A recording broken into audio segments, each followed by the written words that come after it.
اگر انسان تیرے دل میں ذرہ برابر بھی میں انا تکبر ہے، ذرہ برابر، تو اللہ تیری عبادت قبول نہیں کرے گا۔ عبادت کی قبولیت کے لیے میں کا ختم ہونا ضروری ہے، اس لیے کہ سب کو شیطان نے تباہ کیا، اور شیطان کو جس نے تباہ کیا یہ اس کی میں ہے۔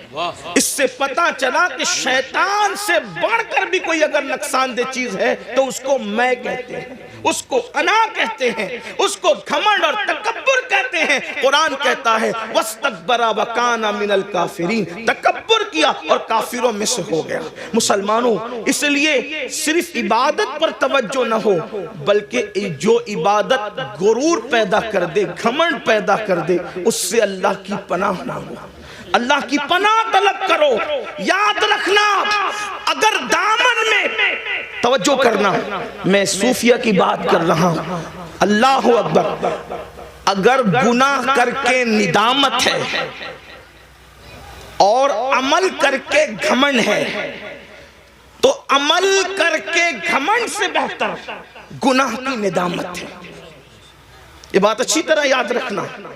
آج بہت سارے لوگ، شاید وہ اہل سنت میں نہیں ہیں، اپنے عمل پر نازا ہے، دوسروں میں اور ہم میں فرق یہی ہے کہ وہ صرف عمل پر ناز کرتے ہیں، اور ہم عمل کر کے عمل پر نہیں، جانے عمل محمد الرسول اللہ کی نسبت پہ ناز کرتے ہیں۔ نعرہ تکبیر، نعرہ رسالت، اولاد غوث آدم۔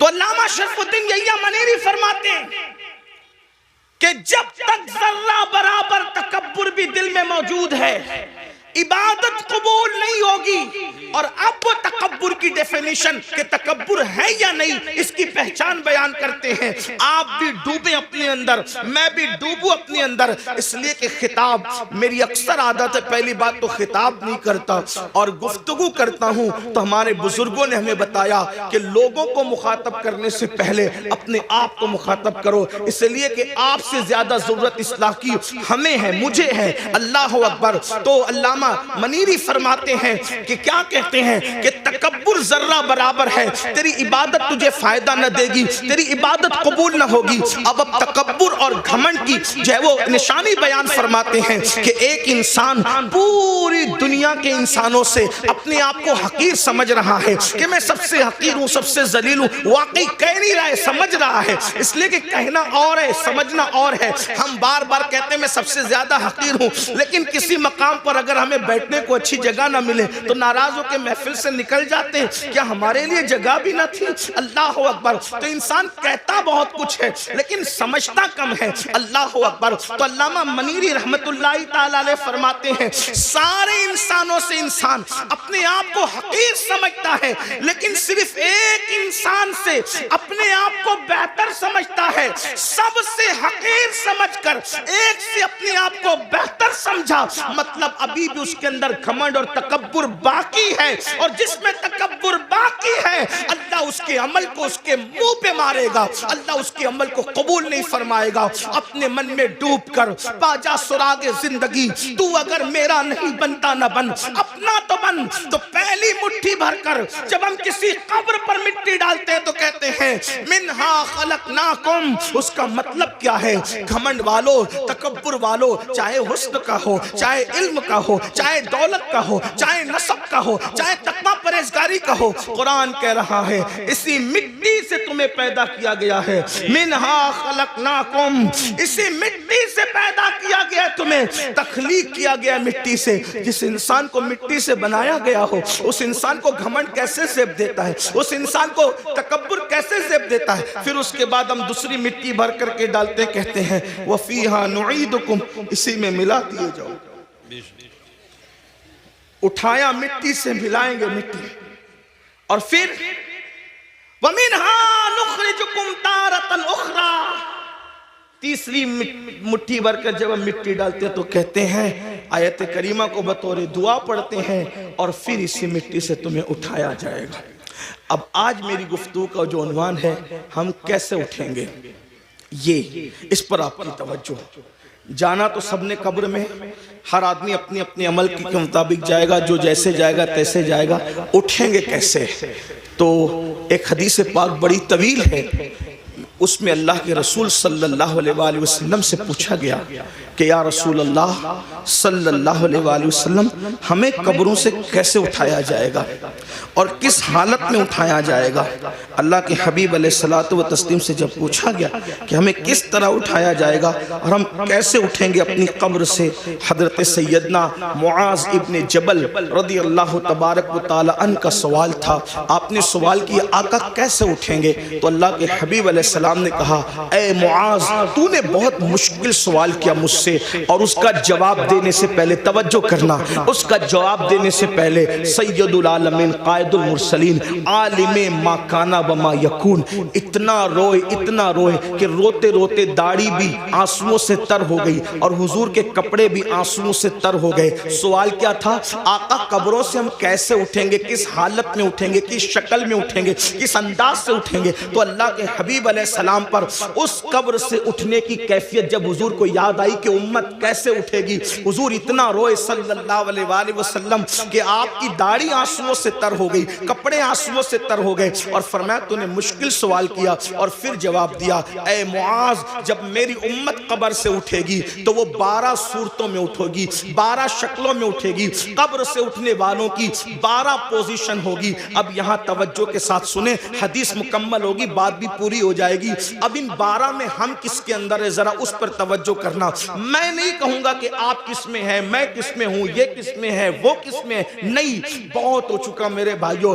میں کہتا ہوں تو سدھر، تم کہتے ہو تو سدھر، یہ تو اور تو کے اندر معاملہ خراب ہے۔ ہمیں یہ سوچنا ہے کہ میں نے سنورنا ہے، میری قبر کے اندر میں نے اکیلے جانا ہے، اپنی قبر سے میں نے اٹھنا ہے۔ میرے بھائیوں یہاں ساری چیٹنگیں چل جائے گی، ریاکاریاں چل جائے گی، مکاریاں چل جائے گی، سب چل جائے گا، لیکن وہاں کچھ نہیں چلے گا، سب معاملہ وہاں پیور ہے۔ اللہ اکبر۔ اب میرے اور تمہارے نبی، غیب دا نبی صلی اللہ علیہ وآلہ وسلم قیامت کا منظر پیش کر رہے ہیں۔ قبروں سے اٹھنا تو ہے نا بھائیوں، قبروں میں جانے پر بھی یقین ہے، قبر سے اٹھنے پر بھی یقین ہے۔ اب میرے اور تمہارے سچے نبی سید العالمین غیب دا نبی صلی اللہ علیہ وآلہ وسلم فرماتے ہیں 12 قسم کے لوگ ہوں گے قبر سے اٹھنے والے، یعنی 12 پوزیشن میں لوگ اٹھیں گے، 12 انداز میں لوگ اٹھیں گے۔ اب میرے آقا علیہ السلام پہلے شخص کے بارے میں فرماتے ہیں، اللہ حضرت سیدنا معاذ بن جبل رضی اللہ تعالی نے عرض کیا حضور بتائیں نا کہ کیسے کیسے لوگ اٹھیں گے؟ تو اللہ کے حبیب صلی اللہ علیہ وآلہ وسلم ارشاد فرماتے ہیں ایک ٹولہ قبر سے اٹھے گا،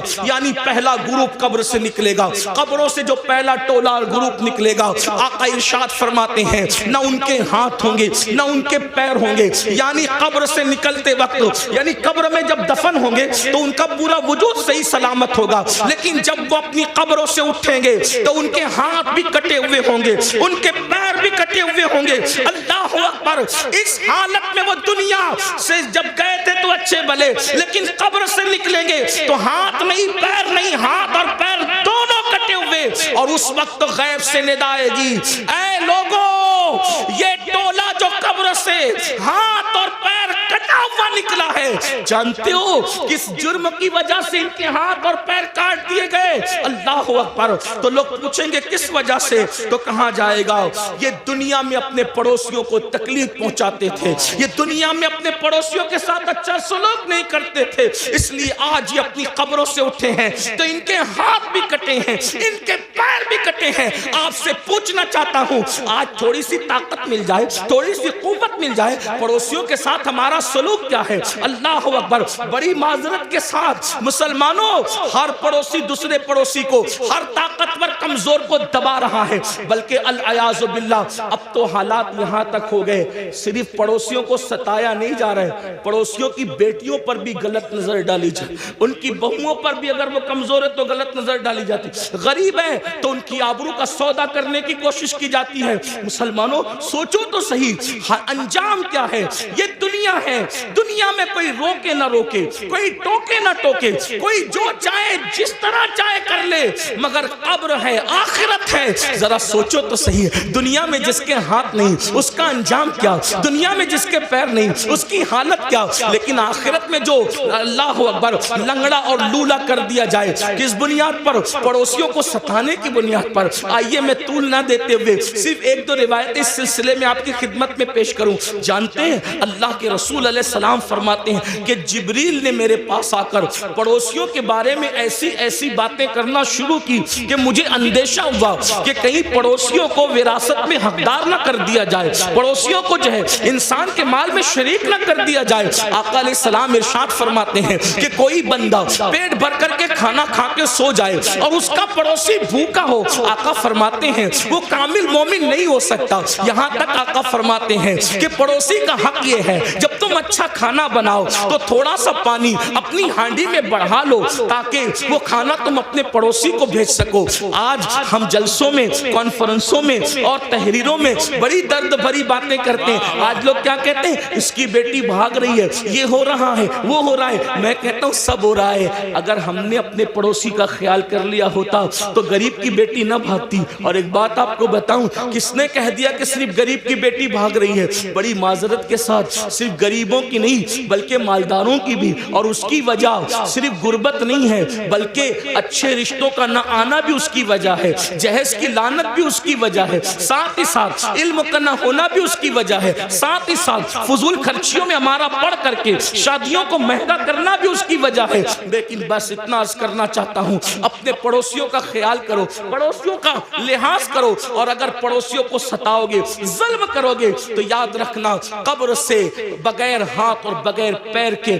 اٹھنے کے لیے تیار ہو جاؤ. اسی پہ بس نہیں, آقا فرماتے ہیں وہ لنگڑے بھی اٹھیں گے, لولے بھی اٹھیں گے اور ان کو منہ کے بل گھسیٹتے ہوئے جہنم میں لے جایا جائے گا کہ تم نے پڑوسیوں پہ ظلم کیا تھا. ایک بات پڑوسیوں کے متعلق اور رس کروں آپ سے, آج پڑوسیوں کے ساتھ اچھا سلوک ہمارا نہیں. کل لوگ جب گھر خریدنے جاتے تھے تو دیکھتے تھے کہ مسلمان رہتا ہے کہ نہیں رہتا ہے پڑوس میں, اور لوگ مسلمان کے پڑوس میں رہنا پسند کرتے تھے. اور آج لوگ مسلم محلے میں رہنا پسند نہیں کرتے. کیوں؟ سب سے زیادہ کچرا اور گھان اگر کسی علاقے میں ہوگی تو مسلم محلے میں. ننگے بچے چڈی پہن کر کے گالی گلوچ کر رہے ہوں گے تو مسلمانوں کے محلے میں. رات کے 3-3 بجے تک کے جھگڑے فساد کی آواز آ رہی ہوگی تو, اور ٹی وی کا آواز زور سے ہو رہا ہوگا تو مسلمانوں کے محلے میں. حد ہے, جس مذہب نے ڈسپلین سکھایا آج اس مذہب کے ماننے والے ڈسپلین سے دور ہے, اور دوسروں نے ہم سے سیکھ لیا اور ہم کورے ہو گئے.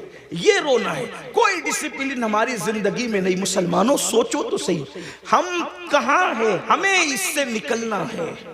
ہمیں اگر ہم دین سیکھنے آئے ہیں جلسوں میں تو مبارکباد کے مستحق ہیں, اور اگر ہم صرف بھیڑ کرنے آئے تو جلسوں کے اندر سیاسی جلسوں میں سر دیکھے جاتے ہیں, مذہبی جلسوں میں سر نہیں دیکھے جاتے. یہاں تو بدلنے والوں کی تعداد دیکھی جاتی ہے. اگر جلسے انقلاب نہیں پیدا کرنے, صرف رسومات پر ہیں, تو یہ قیامت کی نشانیوں میں سے ایک نشانی ہے. اللہ کے رسول علیہ السلام نے فرمایا قیامت کی نشانیوں میں سے ایک نشانی یہ ہے کہ لوگ دین سننے جمع ہوں گے, دین پر عمل کرنے جمع نہیں ہوں گے.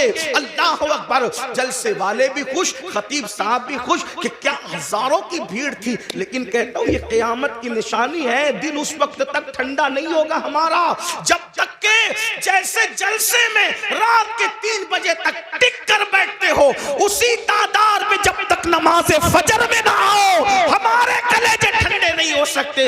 اس لیے کہ سروں کو گن کر سیاسی لیڈر تو خوش ہو سکتے ہیں, مذہبی لوگ اس سے خوش نہیں. ہاں شکر ضرور ہے کہ آپ آگئے, اللہ کا شکر ہے, شکر کرتے ہیں, لیکن کتنے لوگ عمل کرتے ہیں, کتنے لوگ تبدیل ہوتے ہیں؟ تبدیل ہونے کے لیے سنو اور آج کے بعد عہد کرو پڑوسیوں کے ساتھ بدسلوکی نہیں ہوگی.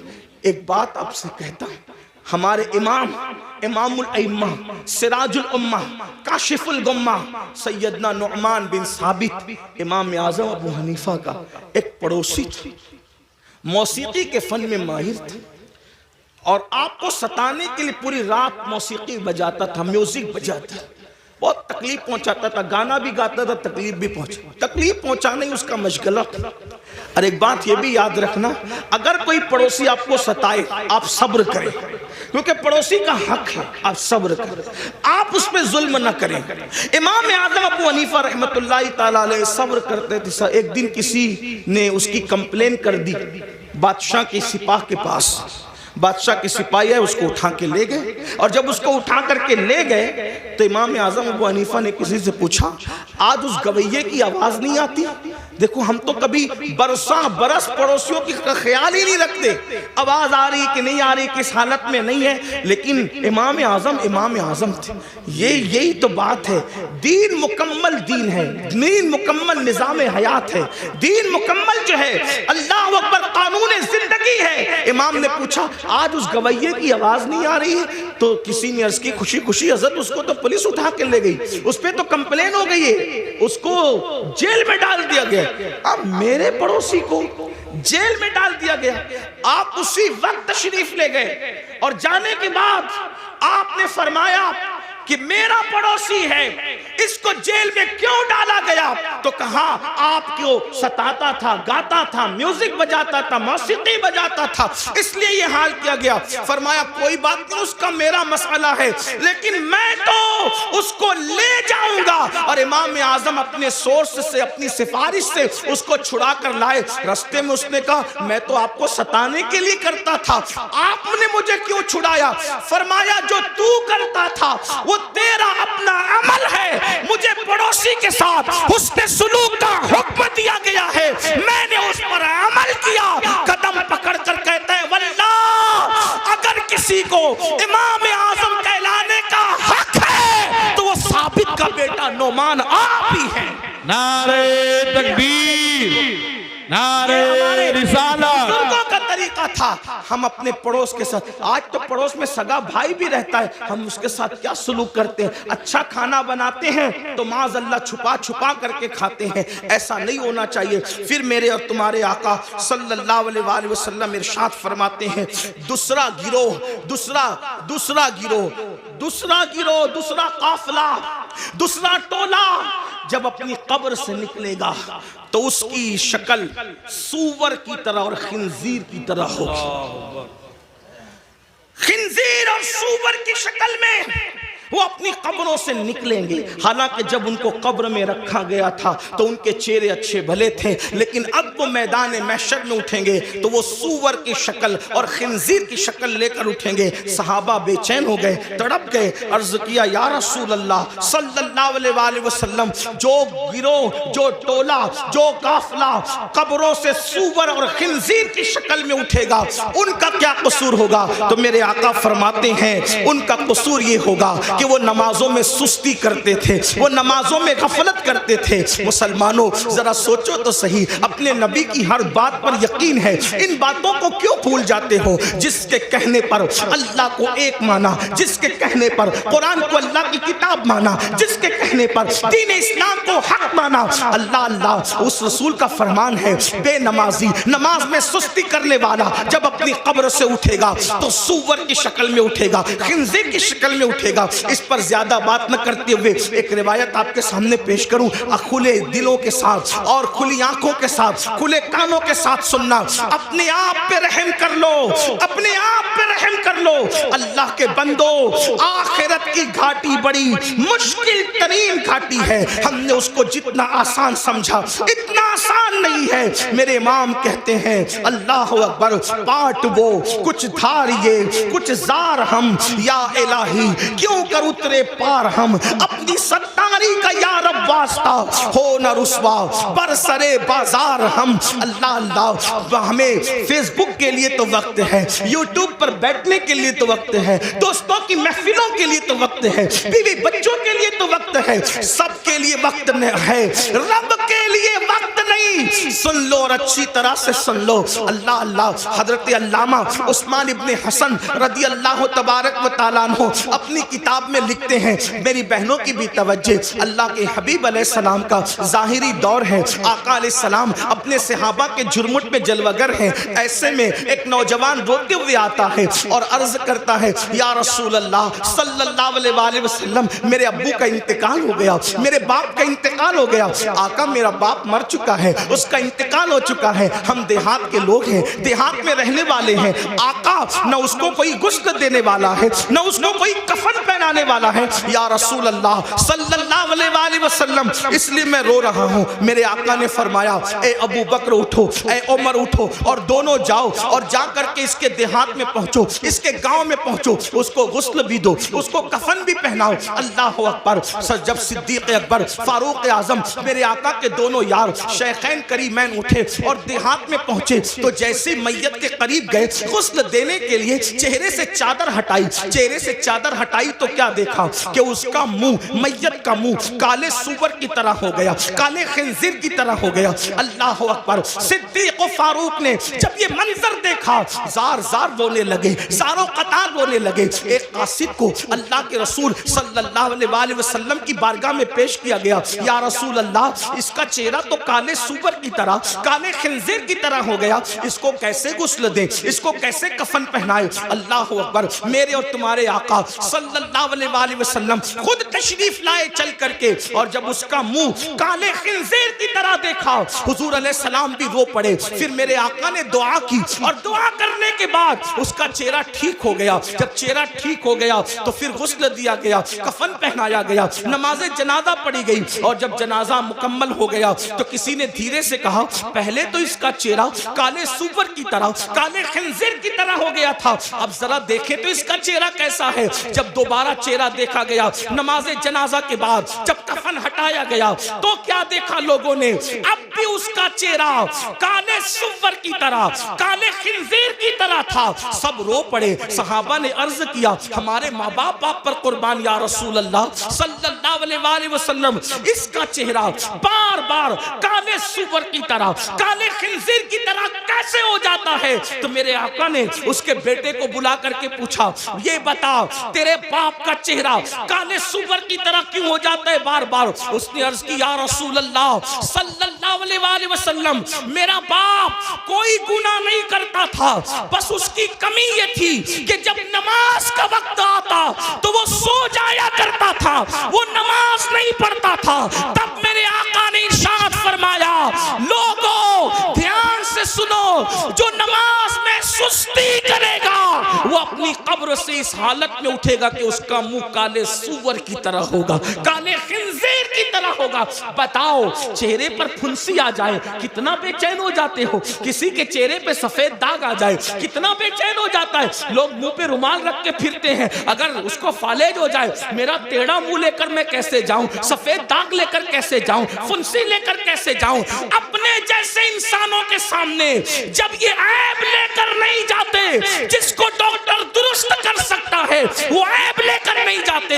اللہ نہ کرے نماز چھوڑنے کی وجہ سے منہ کالے سور کی طرح ہوگا تو اللہ کی بارگاہ میں کیا منہ لے کر جاؤ گے، کس طرح منہ لے کر جاؤ گے؟ اور سن لو دنیا کے امتحان میں اگر ناکام ہو گئے تو پھر کامیابی کے چانسز ہے، مگر آخرت کے امتحان میں اگر ناکام ہوئے پھر کامیابی کا کوئی چانس نہیں ہے۔ پہلی اور آخری مرتبہ موقع ملے گا، کیا تیاری کی اس کے لیے؟ نہیں، ہمیں ٹائم نکالنا ہوگا۔ بڑی معذرت کے ساتھ ایک بات اور آپ سے کہوں، آج میری قوم کے دماغ میں ایک خبط ہے، نہیں ہم تو غوث پاک کے ماننے والے، ہم تو غریب نواز کے ماننے، ہم تو اعلیٰ حضرت کے ماننے، ہم تو شاہ برکت اللہ کے ماننے، تو ہمیں کیا ہوگا؟ ہم نے تو زنا کر کے بھی جنت ہی ملنی، ہم نے تو نماز چھوڑ کے بھی جنت ہی ملنی، ہم نے تو پوری زندگی قرآن کو ہاتھ نہیں لگایا، تو کیونکہ ہم ماننے والے کتنے بڑوں کے، جتنے بڑوں کے ماننے والے ان کی بڑائی میں مجھے کوئی شک نہیں۔ لیکن ایک بات ضرور کہتا ہوں، جب نوح علیہ السلام کا بیٹا جہنم میں جا سکتا ہے، صلبی بیٹا، اور قرآن پھر اس کا نسب بھی کاٹ کر کے اعلان کرتا ہے لیسا من اہلی، کبھی آپ کی اولاد سے نہ رہا، تو جب سگے بیٹے کا نسب کٹ سکتا ہے تو پھر نام لیواؤں کا رشتہ نسبتیں کیوں نہیں کٹ سکتی؟ وہ شخص غوث پاک کا کیسے ہو سکتا ہے جو نماز نہیں پڑھتی؟ کیونکہ غوث پاک کہہ چکے کہ بے نمازی مرے تو اسے مسلمان کے قبرستان میں دفن مت کر۔ میں لوگوں کو کہتا ہوں، کچھ لوگوں کو برا بھی لگتا ہے لیکن مجھے لوگوں کا خیال کم ہے۔ ہم لوگ قادری بن گئے، چشتی بن گئے، نقشبندی بن گئے، سہروردی بن گئے، مداری بنے، وارسی بنے، برکاتی بنے، رضوی بنے، اشرفی بنے، سب بنے۔ اب سے پوچھتا ہوں، سچ بتانا اپنے ایمان والے دلوں پہ ہاتھ رکھ کے، کیا سچے مسلمان بھی بنے ہم؟ اپنے آپ سے پوچھو، آج سب بنے؟ قادری، چشتی، نقشبندی، ادیب، خطیب، شہیر، یہ وہ مخیر، یہ سب بنے؟ سچے مسلمان بھی بنے؟ آپ کہیں گے تو کیسی بات کرتے آیا ہے؟ ہم کیا مسلمان نہیں؟ میں نے کہا میں آپ کے اسلام کا منکر نہیں، لیکن پوچھ رہا ہوں کیا سچے مسلمان بھی بنے؟ کہا وہ کیوں؟ میں نے کہا اس لیے کہتا ہوں، اگر پیر ٹوپی دے دے، توجہ کریں، ٹوپی دے دے، کتنا سنبھال کے رکھتے ہو، میرے پیر کی ٹوپی، میرے پیر کا ماما، میرے پیر کا کرتا، میرے پیر کا جبہ، کیوں؟ کس نے دیا؟ پیر نے تحفے میں دیا، اور پیار اس سے کتنا ہے کہ قبر میں بھی لے جاؤں گا۔ میں نے کہا تجھے سلام ہو، اچھا ہے، پیر سے بہت پیار کر، اللہ اس سے زیادہ تجھے برکت دے، لیکن اتنا ضرور تجھ سے پوچھوں گا، سلسلے کی محبت میں تجھے پیر سے اتنا پیار ہے کہ پیر کے دیے ہوئے تحفے کو تو نے سینے سے لگا کے رکھا، کیا تو نے اللہ کے دیے ہوئے تحفے کے ساتھ بھی یہی سلوک کیا؟ جو قدر تجھے پیر کے تحفے کا ہے، جو قدر تجھے استاد کے تحفے کا ہے، کیا اللہ کے تحفے کے ساتھ بھی تو نے ایسا ہی سلوک کیا؟ وہی قدر کی، وہی عزت کی، وہی سینے سے لگا کے رکھا؟ کہا اللہ کا تحفہ کیا ہے؟ میں نے کہا اس کو نماز کہتے ہیں، دیا اللہ نے، اور کن ہاتھوں سے بھیجا؟ کن ہاتھوں سے بھیجا؟ سید المعصومین محمد الرسول اللہ کے ہاتھوں سے بھیجا۔ جس قوم کو پیر کے تحفے کی قدر ہو اور اللہ کے تحفے کی کوئی قدر نہ ہو، تو پھر وہ قوم سچی مومن کیسے ہو سکتی؟ کامل مومن کیسے ہو سکتی ہے؟ غور کیجئے، دھیان دیجئے اور سن لو، کسی اور کی نگاہ میں مسلمان بننے والا جنت میں نہیں جائے گا، جنت میں اسی نے جانا ہے جو خدا و رسول کی نظر میں مسلمان ہے۔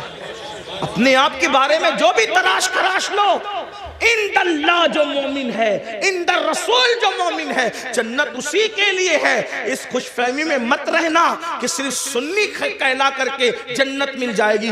سنی کہلانا اور ہے، سنی بن جانا اور ہے۔ صرف سنی کہلانے والوں کو جنت نہیں ملے گی، سنی بن جانے والوں کو جنت ملے گی۔ اور یاد رکھنا، اللہ اکبر، ہمارے بزرگوں نے تو نوافل بھی ترک نہیں کیا، سنت غیر موقدہ بھی ترک نہیں کیا، اور ہم فرائض چھوڑ بیٹھے ہیں۔ اللہ اکبر۔ آپ کو بتاؤ، غور کر، آقا علیہ السلام نے اپنے خاندان کے لوگوں کو فرمایا، دیکھو خاندان رسول ہے، کوئی خاندان بحیثیت خاندان رسول اللہ کے خاندان کے برابر نہیں ہو سکتا۔ حضور سیدی اشرفی میاں رحمت اللہ تعالیٰ علیہ اکثر ایک شعر کہا کرتے تھے، کہتے تھے کوئی ہو متقی و عالم و زاہد زمانے میں، مگر آل محمد کے برابر ہو نہیں سکتا۔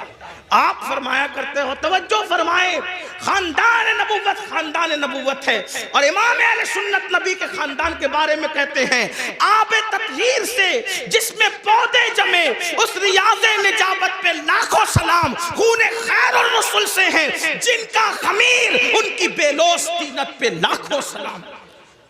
رسول اللہ کے خون سے جن کا خمیر بنا ہے، آب تطہیر سے جس میں پودے جمے، وہ نبی کا خاندان۔ توجہ کریں، اس خاندان رسالت کو رسالت ماں نے فرمایا، اے بنو ہاشم عمل کرنا، عمل۔ توجہ کریں، اللہ کے رسول اپنے خاندان کے لوگوں کو کہہ رہے ہیں عمل کرنا، عمل۔ کہیں ایسا نہ ہو کہ لوگ عمل لائیں اور تم صرف نسب لاؤ۔ پھر آقا نے فرمایا، اے بنو ہاشم، جس کو عمل نے پیچھے کر دیا اس کو نسب کبھی آگے نہیں کر سکتا، اس لیے عمل کرنا۔ رسول اللہ کی اس نصیحت کو خاندان کے لوگوں نے کیسے سینے سے لگایا، اللہ اکبر، کہ رسول اللہ کے خاندان میں پھر کوئی کوئی بھی آپ کو بے عمل نظر نہیں آئے گا. میں بے عمل کی بات کر رہا ہوں, بد عمل تو دور کی بات ہے, اس لیے کہ ایک ہے با عمل, ایک ہے بے عمل, ایک ہے بد عمل. رسول اللہ کے خاندان میں بد عمل تو بہت دور کی بات ہے, بے عمل بھی تمہیں کوئی نظر نہیں آئے گا. دیکھو نبی کے خاندان کو دیکھو, پوری رات اگر سجدے میں گزارنے والی مدینے میں کوئی خاتون ملتی ہے تو وہ کوئی اور نہیں ہے, وہ میرے نبی کی شہزادی سیدہ مخدومہ فاطمہ الزہرا کی ذات ہے. اور جب رات پوری ہوتی ہے تو نماز مکمل کر کے حسرت کے ساتھ سر کو سجدے سے اٹھا کے کہتی ہے, اے اللہ تو نے رات اتنی چھوٹی بنایا کہ تیرے محبوب کی بیٹی فاطمہ دل کھول کے سجدہ بھی نہ کر سکی. اللہ اکبر. اس کے بعد دیکھیں, گھوڑے کی ایک زین پر ایک قدم رکھ کر دوسرے زین پر قدم رکھنے سے پہلے جو پورا قرآن مکمل کرتا ہے وہ کوئی اور نہیں ہے, وہ میرے نبی کے خاندان کا فرد, رسول اللہ کا بھائی, حمزہ داماد پیغمبر, خاتم ولایت, فاتح خیبر, ابو الحسنین, مولا کائنات سیدنا علی مرتضیٰ کی ذات ہے. کسی نے قرآن اس طرح پڑھا, بابا قرآن پڑھتے ہیں گھوڑے کی سین پر ایک قدم رکھ کر دوسرا قدم رکھنے سے پہلے. اور شہزادوں کی کیا شان ہے, سر کٹنے کے بعد جو نیزے پہ قرآن پڑھتے ہیں وہ کسی اور خاندان کا فرد نہیں, وہ میرے نبی کا نواسا سیدنا امام حسین کی ذات ہے, امام علی مقام کی ذات ہے. محراب میں, منبر پہ, مسجدوں میں آپ نے ہر خاندان والے سے قرآن سنا, لیکن نیزے پہ جس نے قرآن پڑھا وہ صرف میرے نبی کا خاندان. 40 سال تک عشاء کے وضو سے فجر کی نماز جہاں ہو رہی ہے وہ کوئی اور نہیں, وہ میرے نبی کے خاندان کا شہزادہ جسے دنیا سرکار غوث اعظم کے نام سے جانتے ہیں. 70 سال تک کبھی نہ سو کر رات و دن جاگ کر عبادت کرنے والا, 90 لاکھ کو کلمہ پڑھانے والا, وہ کسی اور خاندان میں نہیں ملے گا, وہ میرے نبی کے خاندان میں ہے, جس کو معین الدین اجمیری غریب نواز کہا جاتا ہے. جب ذکر کرتے ہیں تو آپ اتنی کثرت سے کرتے ہیں کہ آپ کے ذکر کو سن کر پرندے بھی ذاکر ہو جاتے ہیں. ایسا ذاکر آپ کو کسی اور خاندان میں نہیں ملے گا, وہ میرے نبی کا شہزادہ حضرت شاہ برکت اللہ عشقی بیمی مہریروی رحمت اللہ علیہ کی ذات ہے, جس کے ذکر نے پرندوں کو ذاکر بنا دیا. یہ خاندان نبوت کا عمل ہے. امام زین العابدین کا نام زین العابدین نہیں ہے بلکہ ان کا نام ہے علی ابن حسین. زین العابدین ان کا لقب ہے, لقب. اور زین العابدین کیوں کہتے ہیں, کیونکہ روزانہ تقریباً 300 رکعت اور کبھی 700 رکعت نفل نماز پڑھتے تھے. لوگوں نے کہا یہ عابد نہیں ہے بلکہ یہ زین العابدین ہے. عابدوں, کثرت سجدہ کی وجہ سے آپ کی پیشانی پر سجدے کا نشان پڑ گیا. ایک تو یہ کہ جو لوگ غلط سجدہ کرتے ہیں ان کی پیشانی پہ نشان آتا ہے, اور ایک تو یہ جو کثرت سے سجدہ کرتے ہیں ان کی پیشانی پر بھی نشان آ جاتا ہے. لیکن کتنی 300 رکعت کے بعد, 700 رکعت کے بعد, اور میں جہاں سے پڑھ رہا ہوں اس کو میرے امام اہل سنت نے لکھا کہ آپ کی پیشانی پر نشان سجدہ کثرت سجدے کی وجہ سے. آپ بتائیں, آپ رسول اللہ صلی اللہ علیہ وآلہ وسلم کے خاندان والوں کا یہ عمل دیکھ. امام جعفر صادق کو دیکھ, روزانہ پوری رات عبادت میں گزرتی. امام محمد باقر کو دیکھ, امام موسیٰ کاظم کو دیکھ, جس کو دیکھیں. اور ہمارا حال یہ, ہم کہتے ہیں ہم تو نام لے وائے. میں نے کہا وہ خاندان کے لوگ تھے. بلکہ ایک بات آئی, بات عرض کروں, شاید حدیث پوری نہ پڑھ سکوں کیونکہ وقت زیادہ ہوا, لیکن ایک بات پڑھتا ہوں, شاید آپ کے دل کے دریچے اللہ کھول دیں. مغفرت کے بارے میں ہم بہت بے حس ہیں, بخشے جائیں گے مولانا, بخشے جائیں, اللہ کریم ہے, بخشے جائیں, اللہ کریم ہے, بخشے. بے شک اللہ کریم ہے. علامہ نقی علی خان امام المتکلمین لکھتے ہیں اپنی کتاب میں, اللہ کو کریم جان کر گناہ پہ گناہ کر رہا ہے نا, کہ اللہ کریم بخش دے گا. فرماتے ہیں اللہ کو کریم جان کر گناہ کرنے والے اللہ کو قادر جان کر تو زہر کیوں نہیں کھاتا؟ جب وہ کریم ہے گناہوں پہ بخش دے گا تو قادر بھی تو ہے. زہر کھانے پہ زندگی بھی دے سکتا ہے، لیکن اللہ کو قادر جان کر تو نے کبھی زہر نہیں کھایا، اور اللہ کو کریم جان کر گناہ کر رہا ہے۔ اللہ کو کریم جاننے کا یہ مطلب نہیں کہ گناہ کر کے سوچے کہ اللہ بخش دے گا۔ اللہ کو کریم جاننے کا مطلب یہ کہ نیکی کر کے بھی رو، اللہ میری نیکیاں اس قابل نہیں کہ تیری بارگاہ میں قبول ہو، اپنے کرم سے قبول فرما لے۔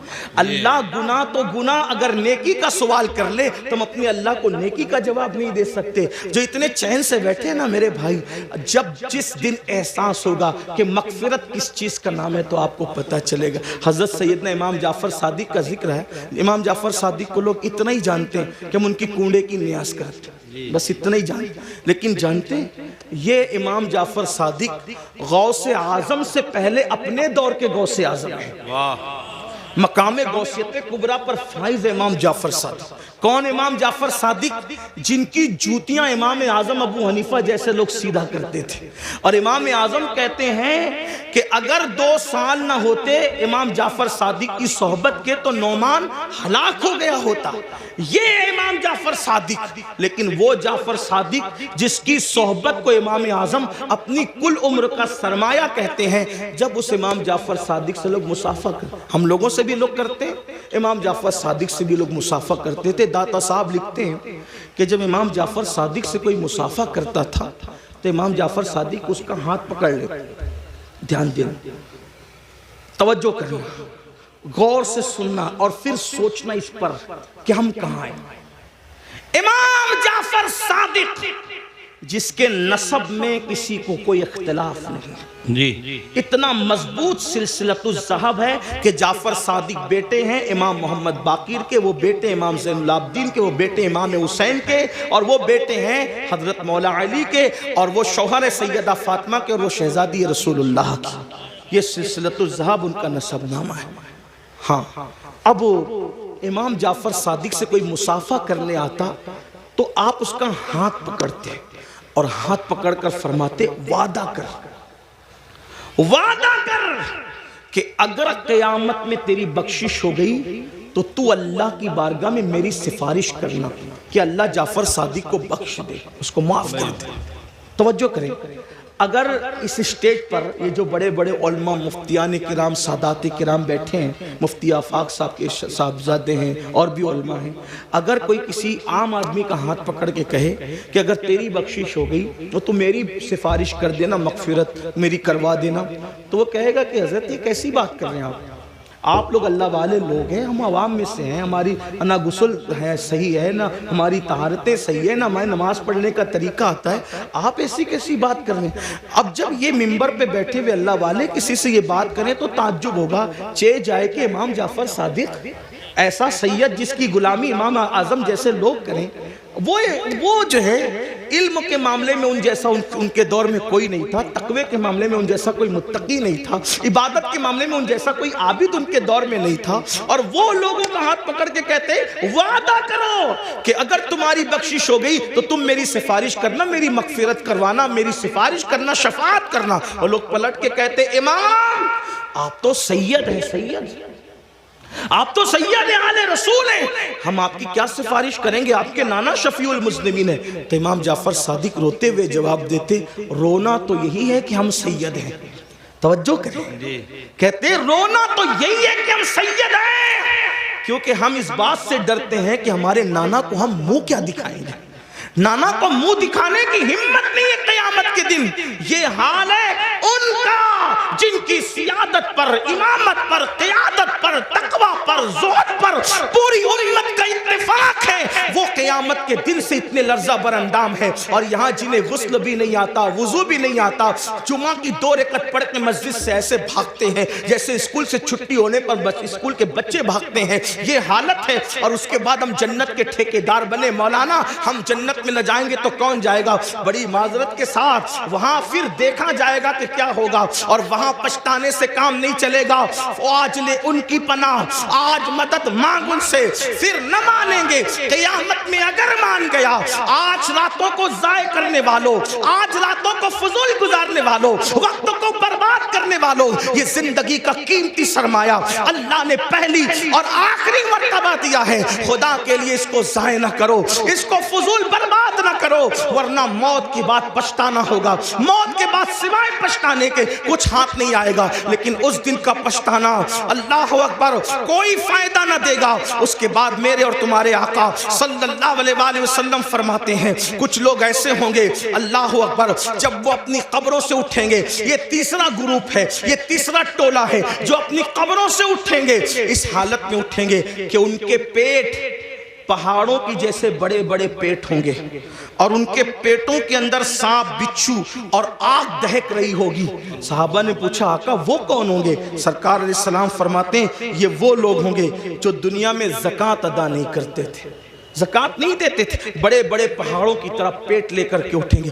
آج لوگ زکوٰۃ بھی نہیں دیتے پوری، اور پھر کوئی پیسہ لے کے بھاگ جاتا ہے، کوئی چوری کر لے جاتا ہے، مال ڈوب جاتا ہے، آگ لگ جاتی ہے، کہتے ہیں ہمارا نقصان ہو رہا ہے، نقصان ہو رہا ہے۔ یاد رکھنا جو پوری زکوٰۃ اللہ کے لیے نکال دے، میرے آقا فرماتے ہیں اس کا مال اللہ کے قلعے میں محفوظ ہو جاتا ہے، اس کے مال کی حفاظت ہو جاتی ہے۔ پھر چوتھے گروپ کے بارے میں میرے اور تمہارے آقا سچے نبی صلی اللہ علیہ وآلہ وسلم نے فرمایا کہ جو چوتھا گروپ قبر سے نکلے گا اس کے منہ سے خون بہ رہا ہوگا، اور خون لے کر کے وہ نکلے گا۔ صحابہ نے پوچھا آقا جن کے منہ سے خون بہ رہا ہوگا وہ کون لوگ ہوں گے؟ آقا ارشاد فرماتے ہیں جو اپنے وعدوں کو توڑ دیتے تھے، وعدہ خلافی کرتے تھے، وہ ان کے منہ سے خون بہ رہا ہو۔ آج میں سمجھتا ہوں کہ شاید وعدہ خلافی کو گناہ بھی نہیں سمجھتے لوگ۔ دیکھیں حالانکہ میرے آقا علیہ السلام نے فرمایا مومن اور منافق میں فرق یہ ہے کہ مومن جب وعدہ کرتا ہے تو پورا کرتا ہے، اور منافق وعدہ کرتا ہے اس کو پورا نہیں کرتا، توڑ دیتا ہے۔ کتنے وعدے کرتے ہیں، اللہ سے وعدہ کیا اس کا خیال نہیں، پیر سے وعدہ کیا اس کا خیال نہیں۔ آئیے وعدے کی وفا کے حوالے سے ایک حدیث سنے کی روایت سے۔ اللہ اکبر، ابھی اعلان نبوت نہیں ہوا، اعلان نبوت سے پہلے اللہ کے رسول علیہ الصلوۃ والتسلیم بازار گئے۔ بازار جانے کے بعد اللہ کے حبیب علیہ السلام کو ایک شخص نے کہا یہاں رکو میں ابھی آتا ہوں۔ اس نے کہا رکو ابھی آتا ہوں، اور آقا نے اس سے وعدہ کر لیا ٹھیک ہے جب تک تم نہیں آؤ گے میں یہیں ٹھہروں گا، یہیں رکوں گا۔ اور اس کے بعد وہ شخص گیا اور جا کر کے بھول گیا کہ میں کسی سے وعدہ کر کے آیا ہوں یا وعدہ لے کر آیا ہوں کہ میں ابھی آتا ہوں، اور اس نے وعدہ کر لیا کہ ٹھیک ہے تمہارے آنے تک میں رکوں گا۔ پھر کیا ہوا؟ 3 دن گزر گئے۔ 3 دن کے بعد جب وہ شخص آیا تو اللہ کے رسول وہیں پر موجود تھے۔ اس نے پوچھا آپ یہاں؟ فرمایا تم سے میں نے وعدہ کیا تھا کہ جب تک تم نہیں آؤ گے میں یہیں رکا رہوں گا، اسی لیے میں یہاں رکا رہا۔ اور پھر میرے آقا نے نہ اس سے لڑائی کی، نہ جھگڑا کیا، نہ اس کو ڈانٹا، بلکہ صرف ایک جملہ کہا اے شخص تو نے مجھے مشقت میں مبتلا کر دیا، تو نے مجھے تکلیف میں مبتلا کر دیا۔ یہ اعلان نبوت سے پہلے کا وعدے کا وفا کرنا تھا۔ جب میرے آقا نے نبوت کا اعلان کیا تو یہی واقعہ اس شخص کے ایمان لانے کا سبب بن گیا کہ جو شخص انسان سے کیا ہوا وعدہ اس کے ساتھ بے وفائی نہیں کرتا وہ جھوٹا نہیں ہو سکتا، وہ سچا ہے۔